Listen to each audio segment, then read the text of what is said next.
Hi guys. So today is the 5th of November, which means tomorrow, the 6th, marks 6 months of me being a mom. Like it's Ria's half year birthday thingy. And let me tell y'all, I'm so excited. I am so proud of myself. I'm gonna put myself in the back because it wasn't easy, but I've done it for 6 months. I've been a parent for 6 months. My husband too, but like this video is about me right now. So yeah, I'm so happy. Initially I wanted us to do this in a studio, like, go to a professional, take like family pics, all the jazz. But unfortunately, okay, unfortunately, when I looked up their prices, they didn't look like they had accepted Jesus as their Lord and Savior, because woo child, it was so expensive. I was like, what do you mean? I'm a creative. I thrive in creativity. Yes. So this is what I'm gonna do. I'm gonna do the photo shoot myself. I'm gonna look up Pinterest, get some ideas, and I saw this concept of milk bath, and I was like, this is my jazz. So I did all that, and I took some pictures. They look good according to me, and they're more special to me because I did them myself. And like, if I had spent $250 and gotten 5 edited pics, photographers in Canada, please respect us. Please respect the dollar. Please respect yourself. What do you mean? 5 edited photos for 250 Canadian dollars? I'm sorry, it's a no.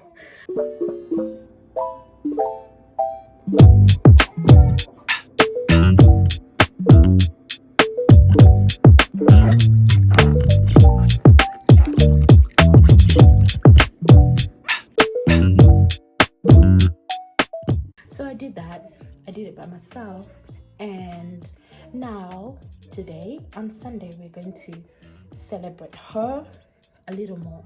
So our friends have invited us to come celebrate her with lunch. The watch says it's 2:30 p.m. and I was about to get a shock because we said that we were going to reach their house at 2.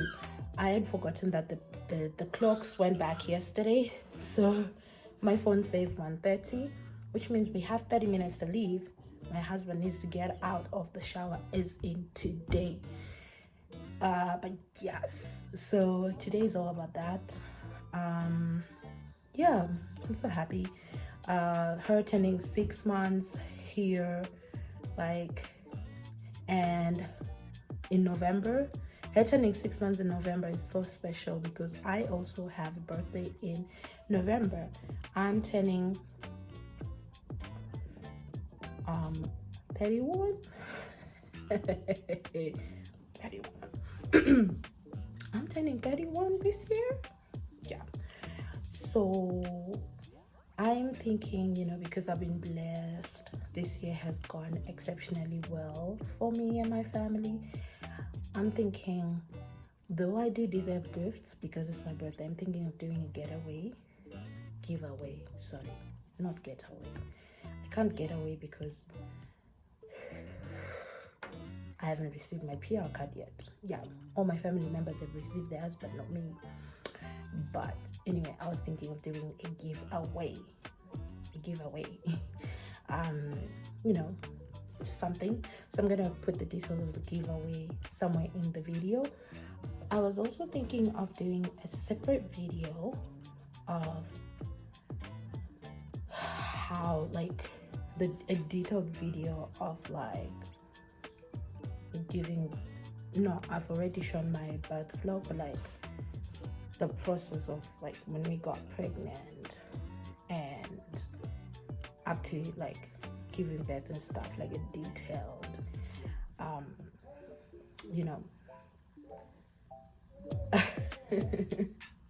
story time, a detailed story time.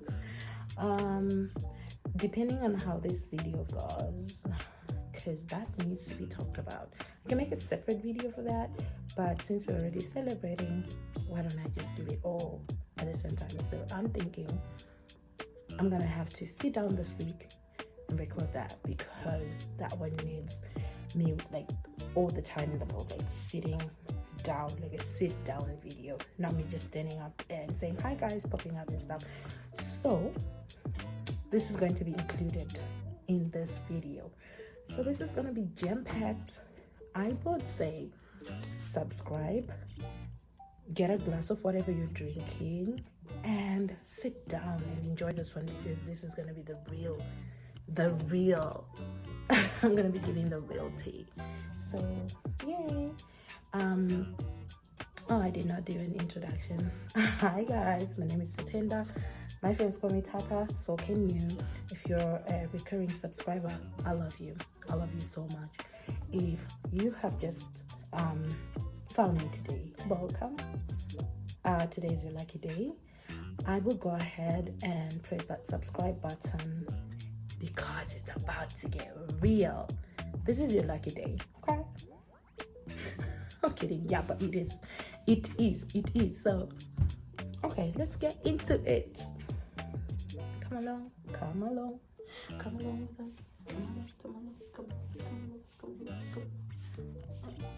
This is my outfit of the day.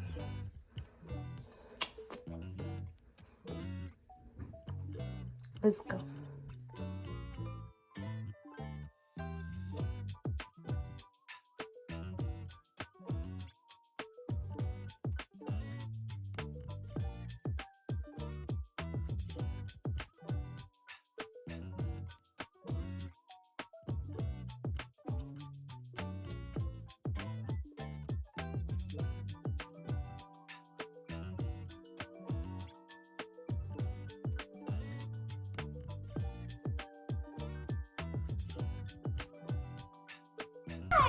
Yes, I'm not excited.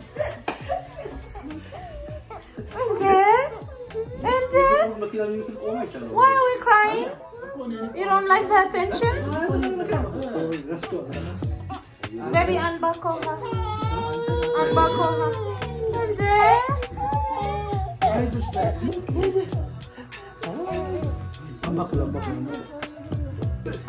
I don't know.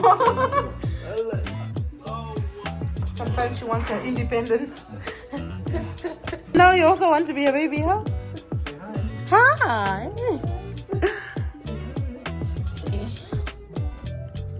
We've got shiro. We've got lasagna. We've got, I don't know what cottage cheese is in America, but we've got kifo, awaze, kocho, injera, and tips.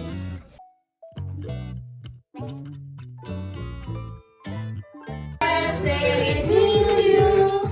Happy birthday to you. Happy birthday to you, Mia. Happy birthday to you.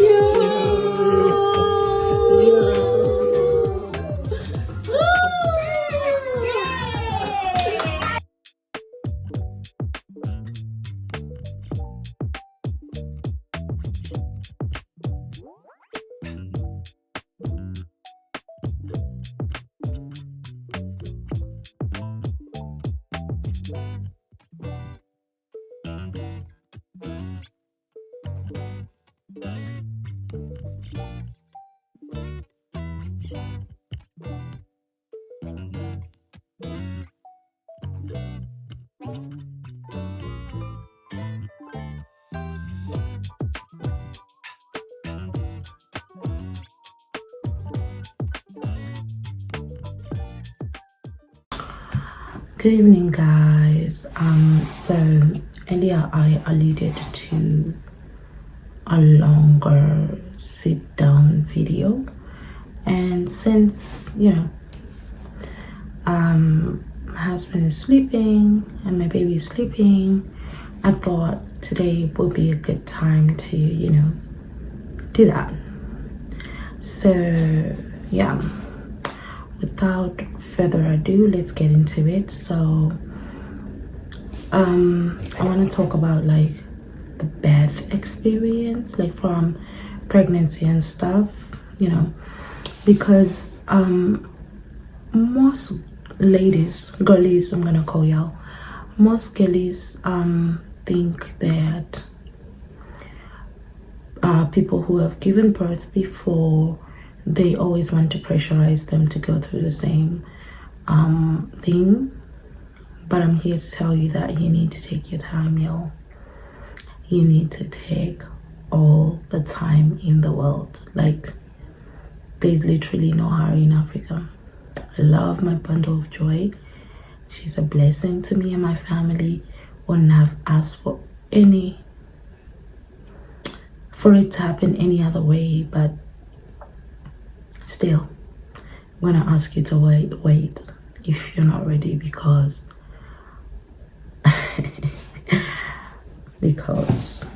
so I'm gonna start like from the beginning, how it was and stuff.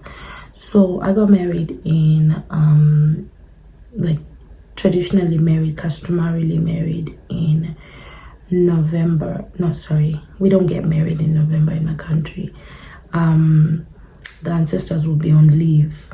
They will be taking their annual leave. Scratch that. I got married in December of 2021. It was 21/1/21. It was perfect day to get married. So, and then we did our civil wedding on the 11th of January 2022. And then we planned to have our wedding reception in July of 2022. So between January and July, I was like, I want to get pregnant, because who wants to be in their wedding dress and with a belly full of child?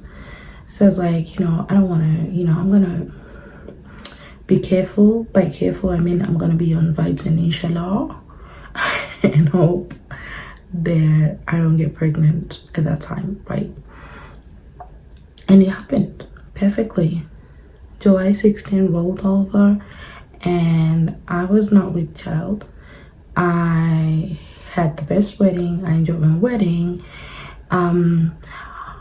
So prior to that, like between getting married and our wedding, obviously you start getting that pressure from different sources. Like my mom is out here like, yo, are you with child yet? If I tell her I'm not feeling well, did you vomit? Are you with child? I'm like, ma'am, the ink hasn't even dried on my marriage certificate. Like, let it simmer, let it cool, yo. So then randoms, like I remember like a former schoolmate, high schoolmate of mine was like, because I was a travel girly, still am, but that year I was getting all my travels in, so she was like, okay, I guess that's the reason why you're not getting pregnant then, because you're always out of the country, you're always traveling somewhere. Today you're in Egypt, the next day you're in Seychelles, the next day you're in where? So how can you get pregnant? I'm like, first of all, don't let me gather you. Like, I don't want that. I will gather you by your pleats, and I don't want that. So some of it was well-meaning, some of it was like, you know, mind your own business. Mind your own business. And so, but I didn't take it to heart, because I'm like, I have all the time to start thinking about it. Like after the wedding, I don't mind having another year or two with my, what's going on, with just me and my moms, and then we can start thinking about babies. But also a part of me was like, geez, I mean, what if I don't give birth? What if it doesn't happen for me? But at the same time, I don't want to, like, it's a we'll cross the bridge when we get there kind of situation. But like, low-key, a little worried, right? Anywho, in like June of 2022, like a month before the wedding, my period was late. So I was like, okay, odd timing, but fine. A little excited. This is exciting.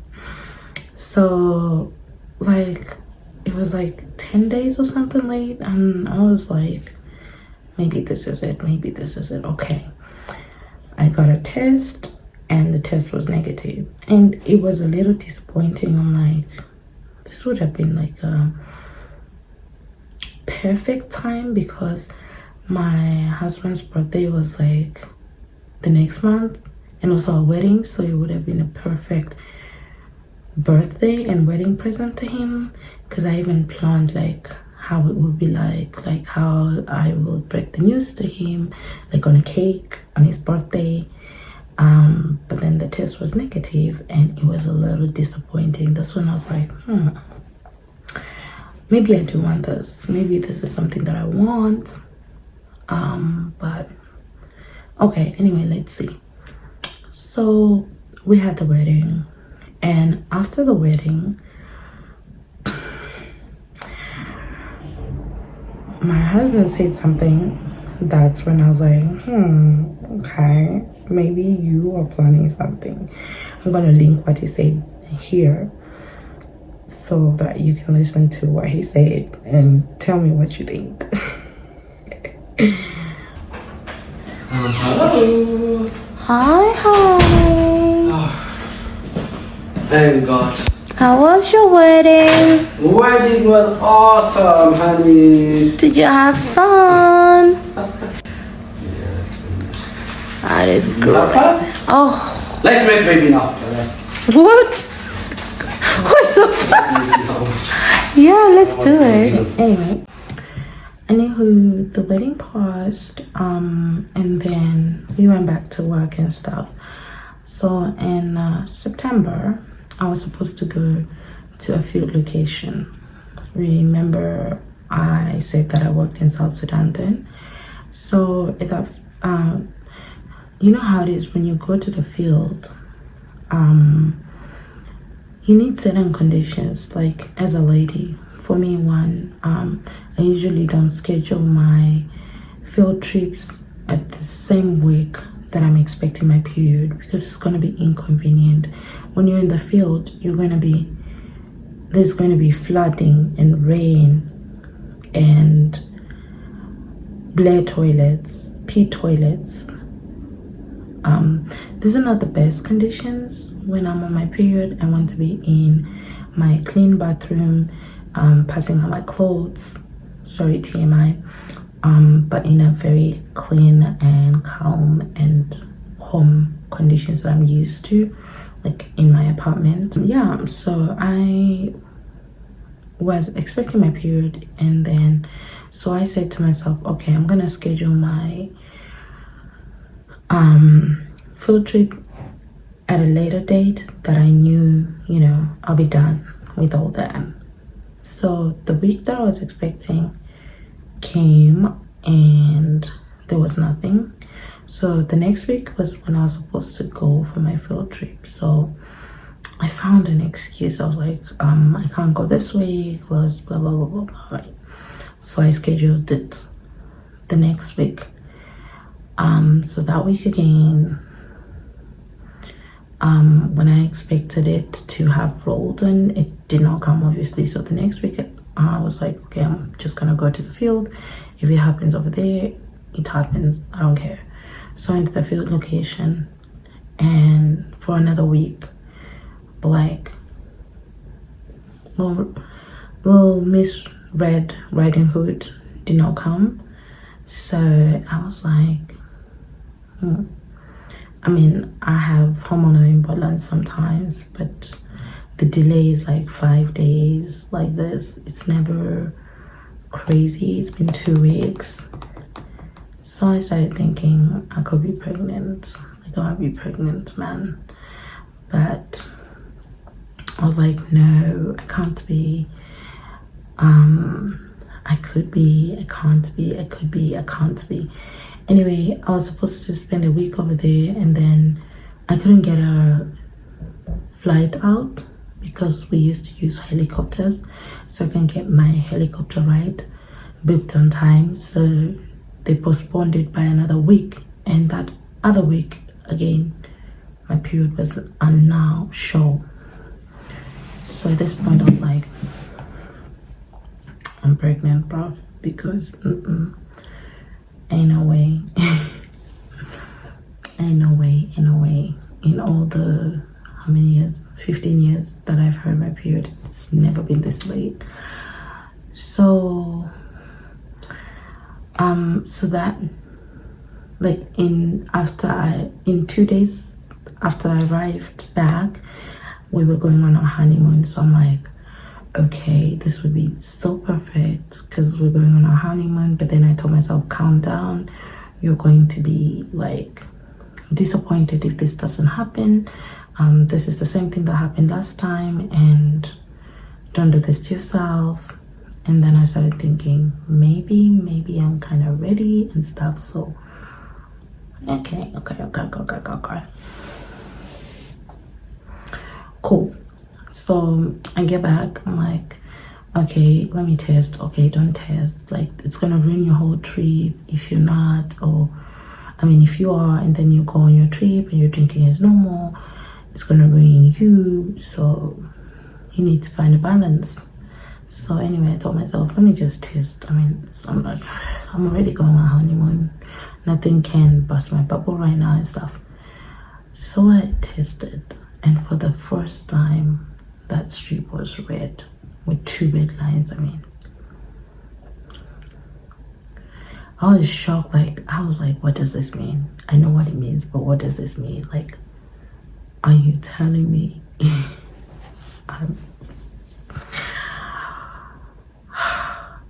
So I started being scared. I started being excited. Like, okay, I'm going on my honeymoon. I mean, I've got all these activities planned. Like, I'm going to have my drinky drink on the beach in Seychelles. What's going to happen? Oh my gosh. Like, oh my gosh, I'm pregnant. And how am I going to tell this man? Like, it's not going to be something like, you know, just a simple thing. I need to like plan the reveal to him and stuff, because this is like huge to us, right? Oh my gosh. And then so we went out on our trip. Like, the first day we arrived, I was like, I need to test again. I do not trust this test. Like, I don't know, maybe something's wrong. Let me test again. So I remember we were staying in an Airbnb, so we needed to buy our groceries. Then I said, let me get into the pharmacy, I need to get something, can you just wait here? And as the cashier was giving it to me, he came to tell me to get something from the pharmacy. I hit that test like in my bag. I think the pharmacist was just like, okay. Anyway, when we went back to our Airbnb, I tested again, and still 2 lines. I was like 100% definitely pregnant, heavily pregnant. Okay, not heavily, but like really pregnant, like Mary, the mother of Jesus, pregnant. Yeah, that's anyway.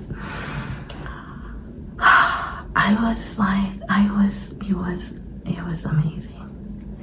The feeling was amazing, and I wanted to celebrate with a drink, because that's how I know how to celebrate. You can't, but of course you can't. But then you're like, okay, I didn't know that my last drink was going to be my last drink, so maybe I need a last drink, which is just a last drink, like a little bit, so it's not gonna harm anyone. It will, but oh, come on. it's just one drink.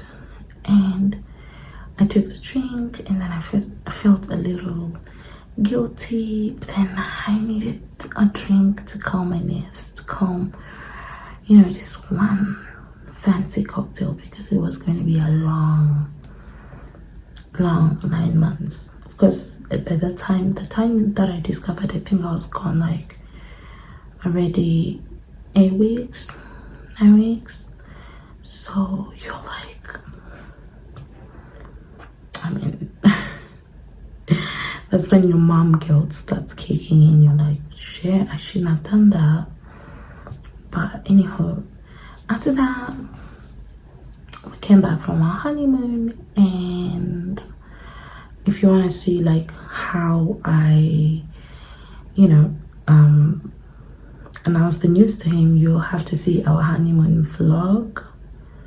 Yeah, you'll have to see our honeymoon vlog where I put everything in there, how I broke it down to him and stuff. I think I'll link it in the description. But yeah, it's a good one. You should watch. Yeah, so now I'm pregnant, right? We go back and we have our first appointment with the doctor, and the doctor confirms that, yeah, I'm pregnant. The appointment took a long time. I think we were in the waiting room like for a whole day. That doctor was like highly demanded. In South Sudan, there are very few OBs who are great. So those few ones, like everybody's going there, it's not a pretty sight. First of all, you have to wake up at like 5 a.m. to go and get like a number, because we only consult 20 patients per day. So you have to go get your number in the morning before they run out of numbers. So by the time I reached there, it was like 6 a.m. I got number 17. So I waited because, like, I don't know. And then we ended up getting attended like 3. So it wasn't a good move. So we started, like, there are things you now start thinking about, like your future. You need your doctor who you can see immediately when you get there. So you start thinking, of course, I can't raise a baby here. South Sudan's just a duty station. That's where you work. Should I move somewhere else? And where will I be moving? And will my husband have to move to? And all those things. Like, it was hectic just thinking about them. But they figured themselves out. We decided to, move to Addis Ababa, both of us, because that's where my husband is from, Addis Ababa, Ethiopia. So we moved to Addis Ababa. I think by that time I was, Jesus Christ, I was 5 months pregnant, right? Yeah. So we moved to Addis Ababa, and oh my gosh, that was the best thing, the best move. I mean, we could have moved to anywhere in the world, but I think moving to Addis Ababa was the best thing for us then, because we were surrounded by family, we had access to healthcare, and my mother-in-law, who is the sweetest girl, was there with me, and it was just beautiful, a beautiful experience. A quick rundown about the pregnancy. My birth was painful. I couldn't sleep with my tummy as I'm used to, because the doctors didn't recommend that. What else? I was turning and tossing so much that my husband had to sleep on the sofa sometimes. The power would go.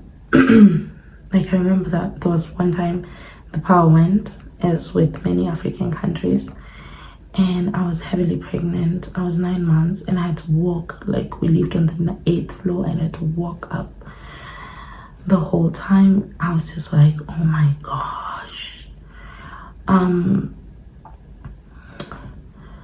I was at risk for gestational diabetes.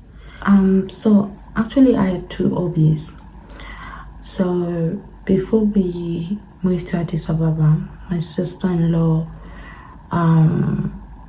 recommended the OB that she had used before, and she went to book us an appointment with him, but his availability was February, and we're moving to Addis Ababa in December, and we needed to see an OB as soon as we arrived. So we ended up going to another OB while we're waiting for February. So the OB that I started seeing then, he was the sweetest, Dr. T. He was amazing. He wanted, he was reassuring, you know, all the questions that I had, like, you know me, I'm a Google mommy. I had all these questions, like questions to ask. I'll literally Google questions to ask your OB at 5 months. I had my questions. I needed to know what I needed to know. The first being, is the baby a boy or a girl, and all that, like everything. Like I needed to know everything about how I was feeling, why I was feeling, and stuff. So because he told us the baby is a girl, and now after that I was like to my husband, so we need to think about baby girl names, because literally maybe a month or 2 after we started dating, you know how it is when you start dating and you know you start thinking about baby names, because you know the talking stage is fire.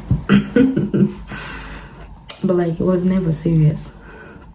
So I'm like, you know, we now need to think about girl names. He's like, we actually agreed on the girl name. We never disagreed on the girl name. I'm like, we never talk about girl names. So what this man did, he had receipts, like on WhatsApp. He sent me the time that we talked about a girl name, and I didn't object. So here's what actually happened. Yeah, this is how we named our child. So our child is called Neria, Neraya, depending on who is calling, but I personally call her Neria. So we were listening one time to, if you know the song, you already know the song. I'm pretty sure everybody who had our girl's name, they already like think it's because of the song. Yeah, it's because of the song.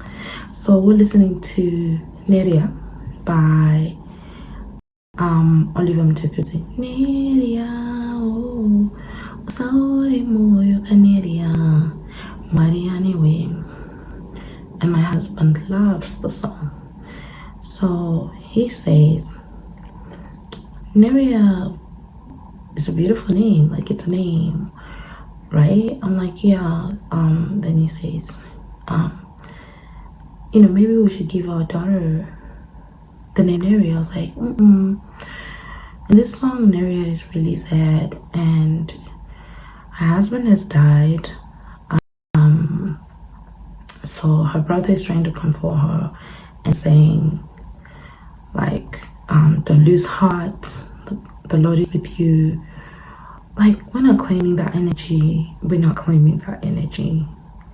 And he was like, well, you know, bad things happen to anyone. It doesn't have to be the name. But, like, it's not because of the name. It's just, you know, at least she has loving brothers who are comforting her. And the name is really nice. I was like, yeah, but no. Then I was like, because in a prior conversation, he had said that he prefers Bible names. So I was like, the name is now in the Bible, so, you know, we shouldn't risk it, you know. Anyways, so what this man does is, so we had this conversation in person. It was on a Sunday, sometime in June or July of 2020, right, which is when we started dating. So on the Monday, the man goes to Google and Googles in the Bible the name Nerea, which is actually in the Bible, but with an H. So where's my bank sending me emails literally 10 o'clock? Anyhow, so he then texts me the passage in the Bible where there's a Nerea who has an H at the end. So it's like, this name is definitely in the Bible and it has an H, so it doesn't need to be that Nerea that Ntugus was talking about, but like it's in the Bible. So I was like, yeah, okay, yeah. Whatever, I mean, that's how we named our child. So he had receipts of, and I said, oh, okay, that's cool. From 2020, when we started dating, and he said, you already accepted, so that's her name. Her name is Nerea. Her name is Nerea. Her name is Nerea. However you want to call her. My sweet baby Anne. My sweet baby Rhea. And that's how she was named. Anyhow, so when February came and I had to see the second OB, he was not like the first OB. He was very caught. Like he like, so okay, your BP, blah blah, okay, your weight is okay, okay, cool. Any questions? No, sir. I just want to get out of here. He was too, there was no time. Like, okay, when I went to Dr. T, he would talk about politics. I mean, I know, but like, you ease someone into it. Like, even when he gives me bad news, like my BP is high, I still, like, it's not like, you know, I'll still feel human. But the other doctor, he was just, he was older, of course, and he was doing his job, but he didn't have like time for small talk and stuff, and I was scared of him. Oh my gosh, the time. So we decided to keep both. On the week that I was going to him, I'm like so nervous. So whatever he tells me, if Dr. T tells me the same thing, I'll then ask him questions. But then as our pregnancy progressed, I'm still saying our, but later on you'll say that it's not our pregnancy, it's my pregnancy, you're the one carrying it. Your body will start telling you who is our. Your body will tell you that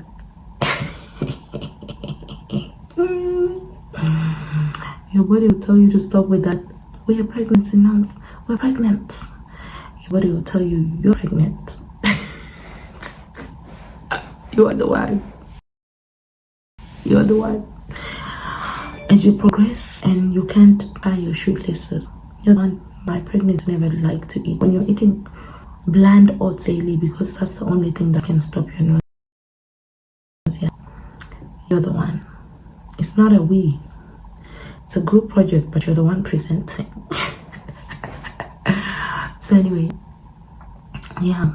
However, in the end, like, we needed to choose. But Dr. T, the facility, like the place where he was, they did not have an emergency. They were a maternity clinic, but they did not have an emergency, what is it called? Emergency room, in case something were to go wrong between me and the baby. If we needed to be admitted, we couldn't be admitted at this hospital. We would have to be transported by ambulance to go somewhere else. The other place where I was seeing the other doctor, you know, the one who was not nice. Not that he was not nice, okay, I'm exaggerating. The one who was very serious. Okay, so let me call them Dr. T and Dr. Serious. Yeah. So at Dr. Serious's was a big hospital. They had an emergency room, they had an operating room, they had everything over there. And so in case something may happen, I will be admitted, the baby will be admitted immediately because they had an emergency room. I hope I'm communicating. So it came down to, am I going with vibes or am I going with medicine? And in the end, like literally the same, like guys, in the same week, like in this, until the end, on the very last day, I still had 2 doctors. So what then happened was, giveaway time. So because it's November and my birth month and almost year end, I'm in the spirit of giving. I should be receiving, but I'm in the spirit of giving. And I would like to do a giveaway of $100 just to give back to my YouTube community. So to enter this giveaway, you need to have subscribed to my channel on YouTube, Tata Living. And I'm going to post 3 videos this November. And you need to listen in on those 3 videos because I'm going to leave secret words in each and every one of them. So we'll have 3 secret words. So after I post the 3rd video, you will have the 3 secret words. That means that you can comment in that 3rd video with what the 3 secret words are. And then we will do like a live giveaway to whoever wins. Good luck, guys. Without further ado, let me say that the secret word for this week is birth. So easy, right? Yeah. So remember the first secret word. If you can write it down, so that by the time you get to 3rd video, you'll remember all your 3 words. And thank you once again for watching. Now let's continue with the gist. So now, this is now the week of me giving birth, right? Guys, this time my BP is high. I'm tired, like, but I'm also scared. I was so scared, guys. Throughout my pregnancy, I couldn't believe it. Like, I was carrying an actual human being, an actual child. I know that's in simple terms, that's it. You're carrying a child, but like when you're within it, you're carrying a child. It's a lot. Like, you already, you can't wait to get it over with, but also once it's over with, like getting to the point where it's over with, I have to labor. I watched the birth vlogs. I had a few people that I was going through this journey with who had given birth prior. They had mixed bag. I had Leanne telling me that her birth was just smooth. I had shout out to my Hunter. I love you so much, my friend. I had my Hunter telling me that she had labored, and then in the end they told her, let's do a C. So she's like, if they had told me prior that, we're going for a C, I wouldn't have bothered myself. Right? So I had all this mixed bag of feelings and anxieties. Like, I am going to go through labor. I hate pain, guys. I hate pain. I had pain. And then afterwards, like, there's also things that you have to go through after. Anywho, like, so on the Monday birth, I went to, not on the way. So when I was 36 weeks, I went to my routine test. So like after 30 weeks, I was being kept on like a tight schedule. I think these guys wanted to see me weekly, and then after that, after the 32nd week, they now wanted to see me. I remember Dr.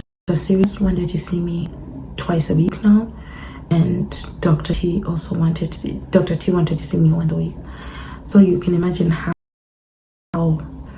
difficult it is, and we still haven't met the choice of who we're going with, and I still have to go to my appointments, and I'm heavily pregnant. Though I wasn't showing, but my body was tired, man. So on week 35, I went to see Dr. T on a Monday.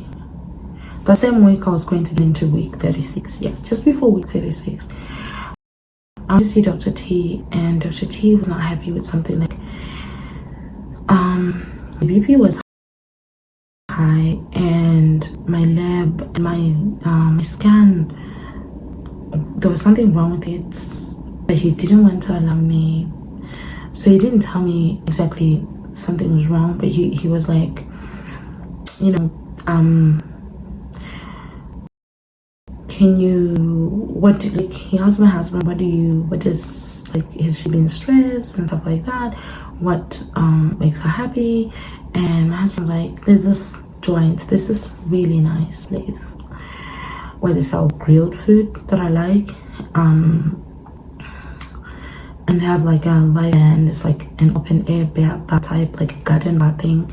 So I can't drink and everything, but I just like the atmosphere. So I said, she likes going that place. You know, we've gone there once or twice, but she likes it. And Dr. T said, you know, take her out. Don't just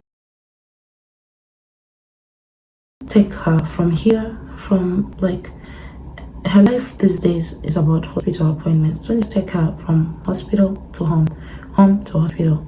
She needs air. So then he told us that, you know, my amniotic fluid is low, and it's going to put like the baby at risk. He wants to try and develop the baby's body parts faster, so he's going to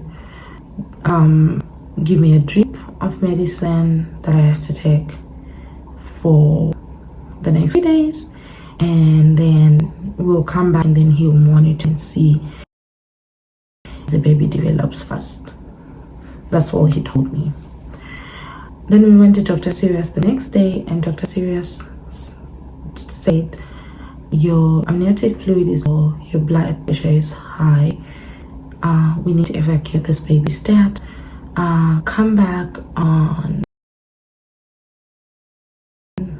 in 2 days. I'll monitor you again. If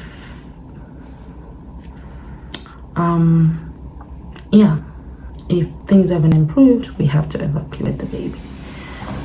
So now I'm like, Jesus, this is the week. Like, we're here now. And I called my mom and told her, it seemed like I'm going to have a baby as soon as I expected. You need to come here now, ma'am, because we had planned, the baby was due on the 24th of May, and this is like the first week of May, and I'm like, ma'am, you need to get yourself here. And she said, okay, let me see what I can do. I can get there before the weekend. So I went and started administered, like, I have to put an IV of like drugs morning and night for 3 days. We had to find a clinic nearby our place for them to administer it to me. And that medicine was something else. Like, when it enters your body, you feel this kind of coldness that you've never felt, and then it stops. It just felt, whoa. Anyway, so remember Dr. T had told us to come back on Friday.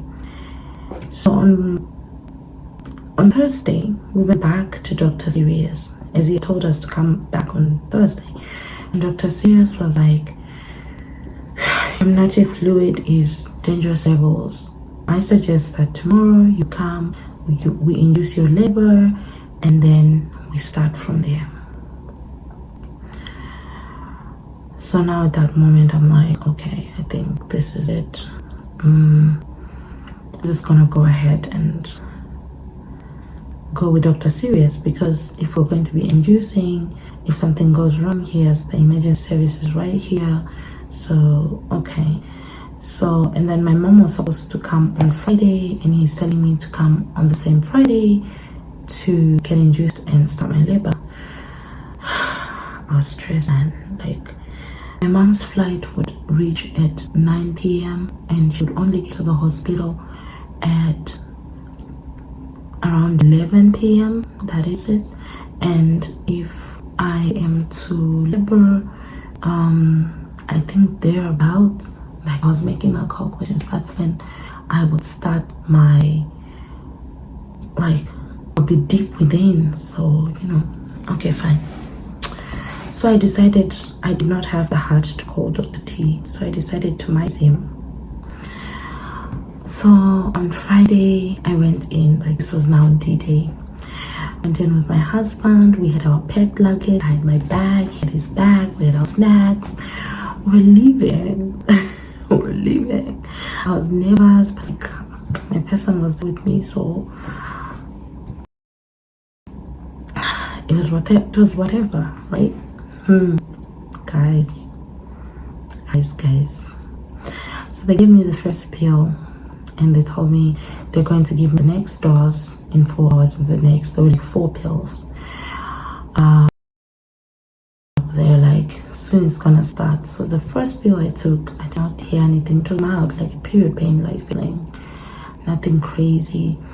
But then they said I couldn't eat anything. So all the snacks that I brought, my husband was chowing them. He was on his phone watching TikToks. I was on my phone watching TikToks, and then we did the baby mama dance. Yes, we danced. We're chilling. We're happy. Nothing happened. Like from 3, like 4. I think I got admitted around 5, 6, 7, 8. By the time I was getting my second dose, my mom was arriving. But at that time, we said like it's gonna be a long night. She just had a flight. There's no reason for her to come and be with me now. It's gonna be a long night anyway. So we said let her go to my in-laws' house, get some rest, and then in the morning they all come to see me. Maybe by that time the labor would have progressed or whatever. So I'd done my research. They say that when you're getting induced, most of them, they don't work. One, if they work, they don't work like in the first dose. They can work in the third dose also. So since the doses went to last all night, I didn't want them there, you know, just staying. Also, the place where I was not allowed visitors. At that time, I think I was not allowed visitors. My husband. So since I'd been admitted and stuff, so yeah, I don't know at which point I would have been allowed visitors, but anyway, it didn't make sense for them to be in there, right? So got the second dose, even slept, nothing. Third dose, nothing. So when I got third dose, it was now the next morning, and the doctor came. Dr. Sirius came. He was like, I hear you got your third dose and nothing has happened so far, so I'm going to check how far you've dilated. Guys, call me stupid, call me whatever, but I did not expect what was going to happen next. I don't know how I thought the cervix is checked. I don't know how I thought it was going to be checked. But I was shook. So he told me to open my legs. I opened my legs. But I also didn't anticipate what was happening. So he shoved them in there. What? It happened so quickly. I remember feeling so... I'm sorry to say this. I know it's their job. And this is what's expected. I did not know. I felt so violated. I felt so... It was painful. I remember crying after the check. So he checks and says, nope, you're not even dilated an inch. You can take the photos, but if that one doesn't work after 4 hours and it wears off, I'm recommending C-section. I'm off today. Another doctor is going to deliver is going to deliver you or do your C-section. I'll see you when I'm back. I'm like, I should have gone with Dr. T wouldn't do this dirty, man. He wouldn't do this dirty. So I was like, okay, at this point I'm crying because I didn't know this is, okay, maybe I'm dumb or something, because I have a track record of not knowing things that I know. Like, for example, when I was younger, I did not know. I knew at some point as a girl you'll get your period. What I didn't anticipate is that there was going to be blood. I don't know what I thought my period was going to be. So when I got that first blood, those droplets of blood, I panted the first time. I was like, no way. Something's happened. I think I'm hurt something, because my mom was out of the country that time. I went to my dad and wanted to show him, because you know, it was normal. Whenever I was sick or I was not feeling well, the first person was my dad, because my dad would like be empathetic and buy us ice cream and make sure you feel alright, and he's that kind of dad. So when I felt like I had been injured, my first instinct was to run and tell my dad. Like enough, my auntie got to me as I was holding those bloody rolls to my dad, and she dragged me to the nearest bathroom and gave me a bed. So the same thing happened with the cervical exam. I had no idea this is how they are going to check how I'm dilated.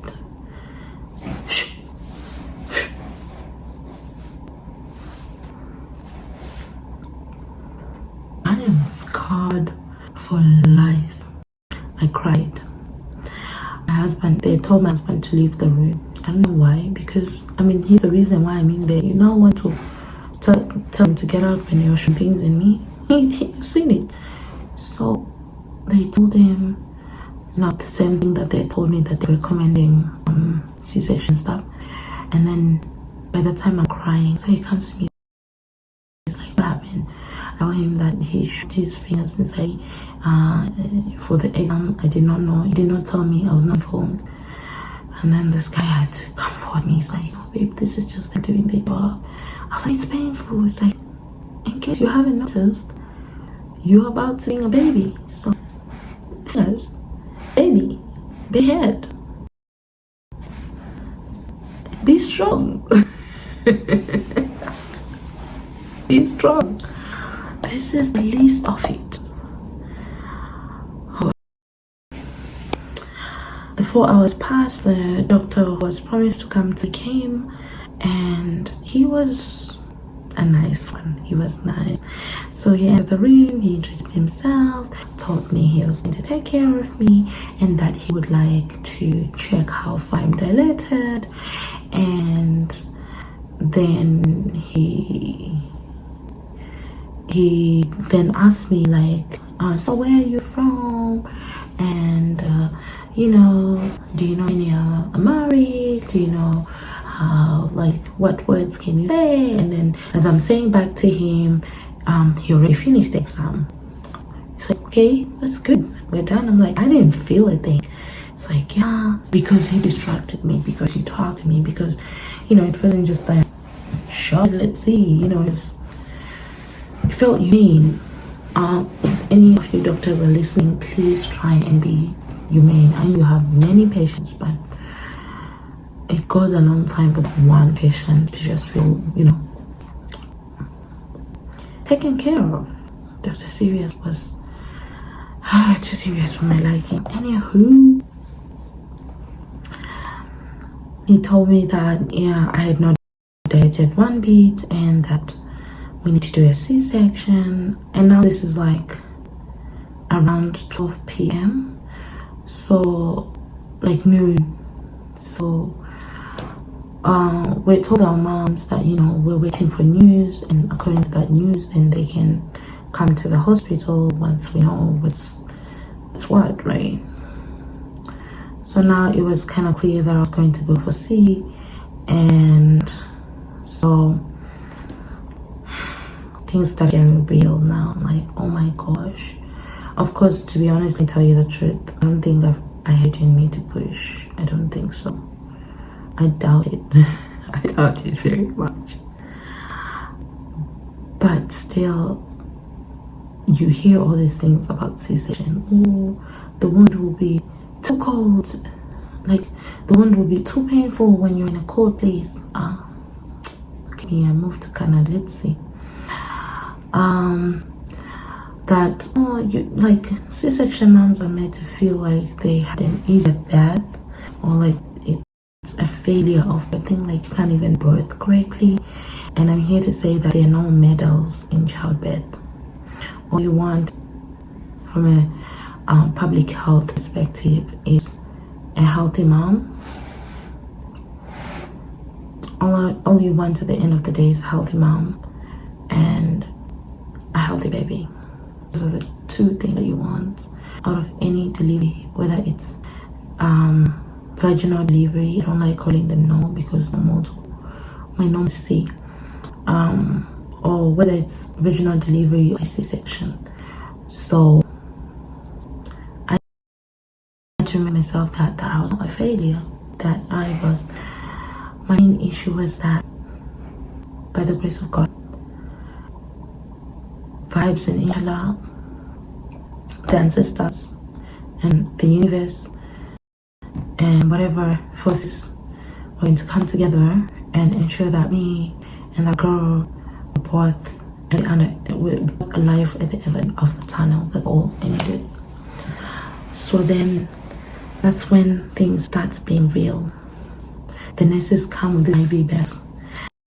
They start attaching now the urine. They start being forms. Like, things become so hectic in time. They bring everything. You need what? You need sign this. You need this. You need this. You need consent form. Already you're confused. My mind is reeling. I'm signing. Remove your ring. Give it to your spouse. That's when I was like, my gosh, I'm dying. He's going to take a necklace out of the ring. He's going to, oh my gosh, he's going to have to take the girl. Oh my gosh. Things become real.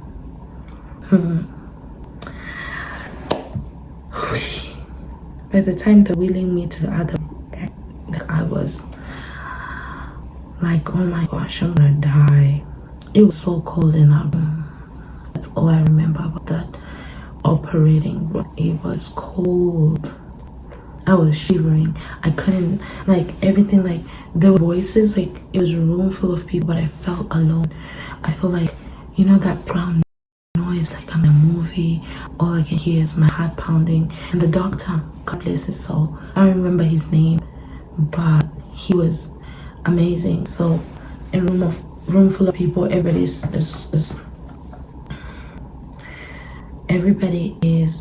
getting ready for the C-section to start.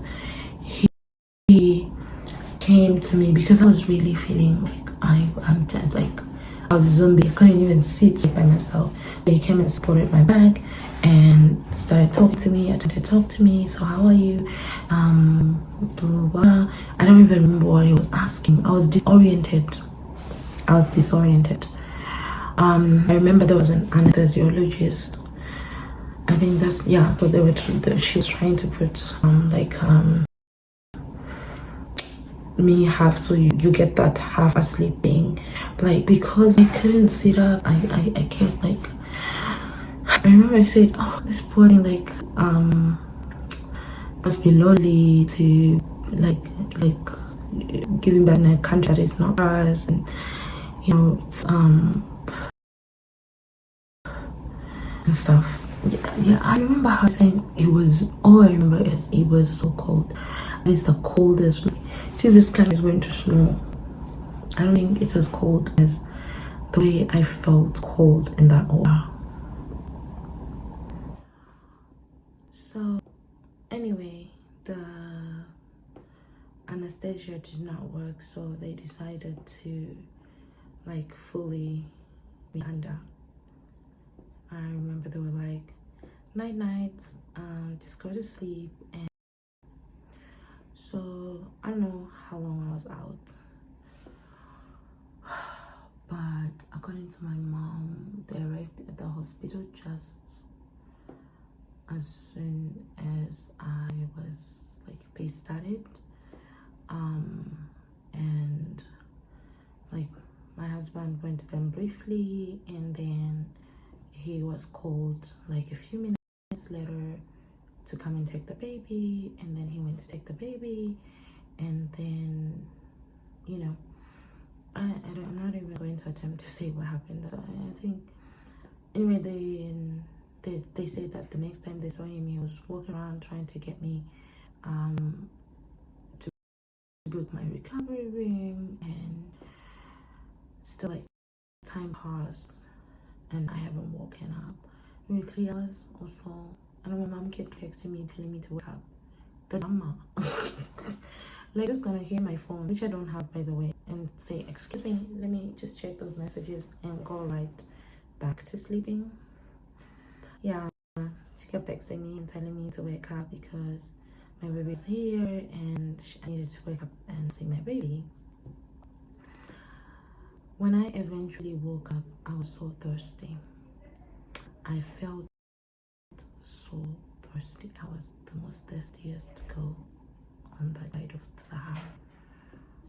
I was parched, and I remember,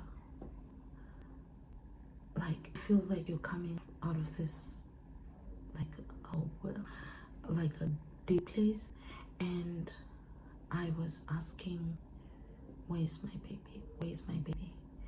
And there was a nurse. I was in a room, and there was a nurse sitting across me, like behind a counter, and I was asking, where's my baby? Where's my baby? And he hear me. So I was like, I'm dead. I'm like, he can't hear me because I'm a ghost. The drama. So I'm like, obviously I'm dead. That's why he can't hear me. And I'm like, Jesus, like, I'm dead. I'm dead. I'm dead. I'm dead. I'm dead. Where's my baby? Where's my baby? Where's my baby? And then I'm like, where's my baby? And then he came over to me. He's like, oh, hi, you're waking up. Then finally they came and removed me from that bed and they came and wheeled me to the place. And I just felt like, you know, and then they moved me to my bed, my recovery bed. I remember they put a pad on me. I did not know that even though you have not used to give birth, you're still going to bleed down there. Guys, I don't like all these bed dogs, all this one, but they don't tell you the gist. You guys should be thanking me because I'm giving you as it is. So they put a pad in me, and I'm still being with that pee bag and stuff. Anyway, I was in so much pain. The things that I remember, like the sensations that I remember, I felt cold. I felt like a dull pain. I felt like I was thirsty. I was shivering. I was cold. Those are the things that I remember feeling. And then my mom came in the room. My husband came in the room with our baby, and my mother-in-law also came in the room, my brother-in-law, and yeah, I don't remember saying much to them. There was baby, and at that time, no, they did not. Oh yeah, they put the baby on me. I held her beat. I was kind of weak, and I fell asleep, and then I woke up later on, and my mom said, my husband said that he was going to go sleep at home, and my mom had said that she was going to be with me in the hospital. So yeah, so when they left, We tried to feed the baby, but like it wasn't working. There was not much milk, so we tried, and it was kind of painful anyway. And then nurses kept on coming in and checking on us. Like, they tell you take a rest, and then 3 hours later they're opening the door again and stuff. Anyway, fast forward, in the morning the doctor who did my C-section came and said, you did good, but for me to release you, like to discharge you, the baby's already discharged. She was born 2.1 kgs, never stayed in NICU. The moment she was out, she was discharged. So the baby is discharged, but I'm gonna keep so your birth on a Saturday, the 6th of May. I'm gonna keep you under observation for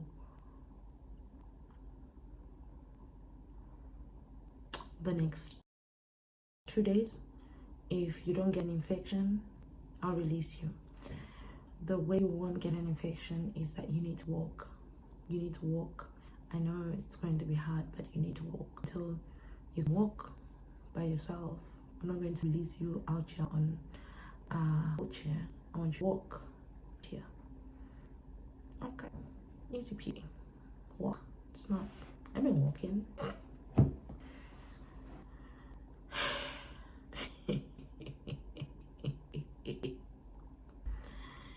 Let me tell you something.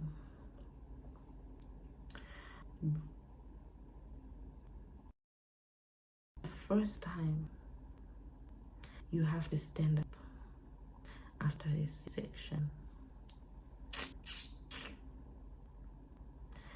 you will not want to see your husband ever again.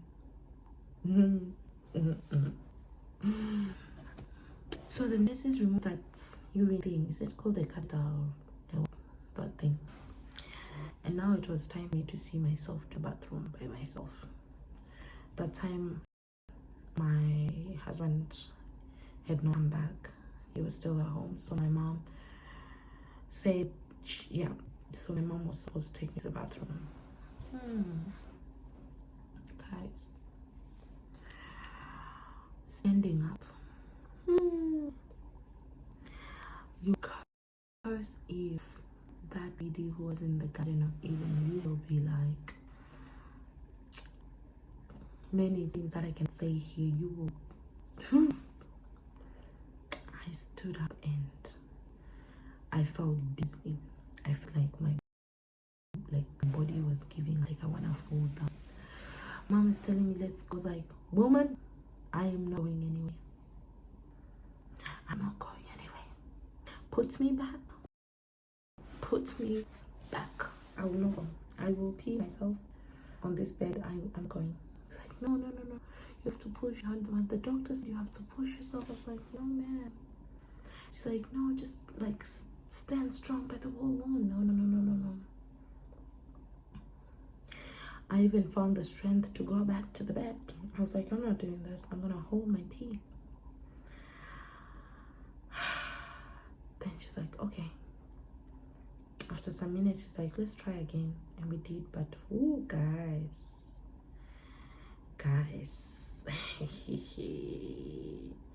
it was painful.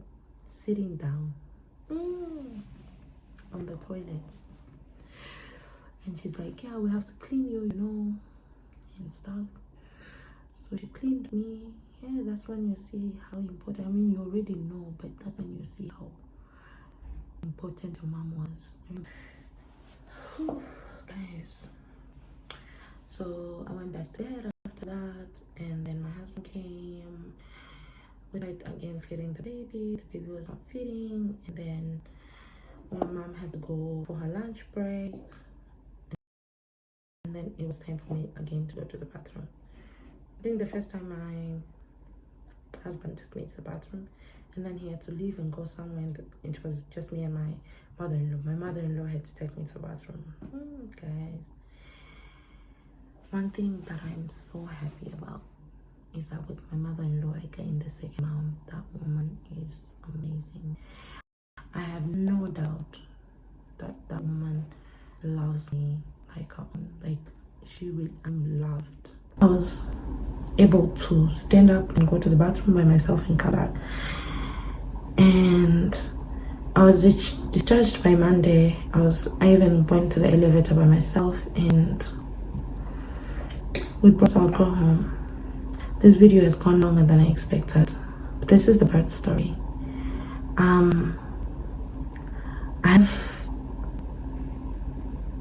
don't know where I'm going with this, but I'll never forget that day. It was the most scariest, beautifulest moment of my life.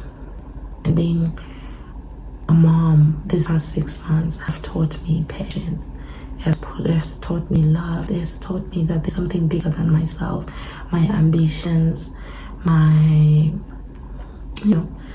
and it's a beautiful, scary kind of love that I have for that girl. And 6 months down the line, I am blessed. And yeah. So watch out for the next video that I'm gonna put up with the next secret word, and hopefully you'll be able to win your prize. Thank you so much for watching. Bye.